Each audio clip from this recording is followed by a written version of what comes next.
Dulu ada seorang anak muda yang sering sholat subuh berjamaah. Anak muda ini setiap subuh berangkat ke masjid. Berangkat ke musalla Al-Qamar setiap subuh. Sebelum berangkat subuh dia mandi dulu di rumahnya, memakai pakaian yang baru, memakai harum-haruman. Tiba-tiba di tikungan jalan dia jatuh. Jatuh di tikungan.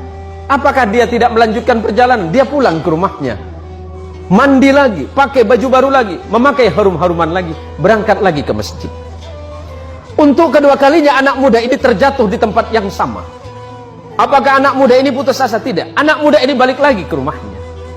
Dia berganti pakaian baru, mandi, berpakaian baru, dan pakai harum-haruman lagi.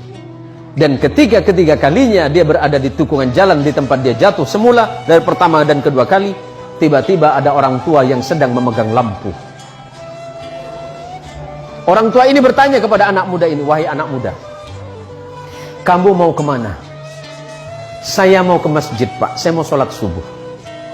"Iya, dari tadi saya melihatmu dari jauh, engkau jatuh. Tapi setelah itu engkau pulang lagi, kemudian kembali lagi, jatuh lagi, dan kemudian engkau pulang lagi untuk yang ketiga kalinya. Jadi bagaimana, Pak? Takutnya kamu jatuh, saya antarkan kamu ke masjid." Diantarkan oleh orang tua ini pakai lampu tadi. Sesampainya di depan masjid, sesampainya di depan musalla Al-Qamar, anggap Al-Qamar. Sesampai di depan musalla, orang ini bertanya, "Anak muda, apakah kamu masih mau sholat?" "Iya, Pak." "Apakah Bapak mau sholat dengan saya?" "Tidak." "Kenapa Bapak nggak mau sholat, cuma mengantarkan saya?" "Iya, karena memang tugas saya hanya ingin mengantarkanmu ke masjid ini." "Bapak kenapa nggak mau sholat?" Orang ini berkata, "Karena aku adalah syaiton." "Kenapa, Pak? Kok bisa?" "Iya. Hei anak muda, kamu tahu tidak yang menjatuhkanmu 1 kali dan 2 kali itu siapa? Itu saya." "Bapak siapa?" "Saya setan."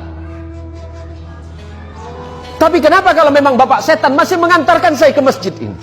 Apa jawaban setan? "Nak muda, ketika engkau tadi berangkat dari rumahmu dan aku jatuhkan di tikungan itu dengan harapan agar engkau tidak datang ke masjid, agar engkau tidak sholat berjamaah. Tapi ketika engkau pulang ke rumahmu, pada saat itu Allah mengampuni dosa kedua orang tuamu. Orang tuamu yang sedang berada di alam kubur, Allah ampunkan dosanya karena sebab engkau yang datang ke masjid.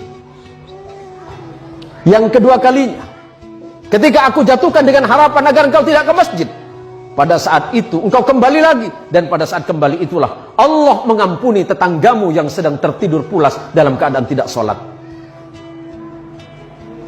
Tapi kenapa Bapak seton?" Anggap Bapak seton. Ada namanya mirip, Pak? "Ya kenapa Bapak mengantarkan saya ke masjid?" "Kalau seandainya aku menjatuhkanmu ketiga kalinya dan tidak mengantarkanmu ke masjid, maka niscaya orang satu kampungmu itu diampuni dosanya oleh Allah karena sebab perbuatanmu." Masya Allah, anak muda yang datang ke masjid, anak muda yang datang ke musalla, apalagi kemudian datang ke musalla sebelum waktunya salat, dia memperdengarkan adzannya, orang lain kemudian terbangun. Pada saat itulah Allah merasa sedang jatuh cinta kepadamu, wahai anak muda. Kalau Allah sedang jatuh cinta kepadamu, anak muda, apapun yang kau minta, Allah merasa malu jika tidak mengabulkannya.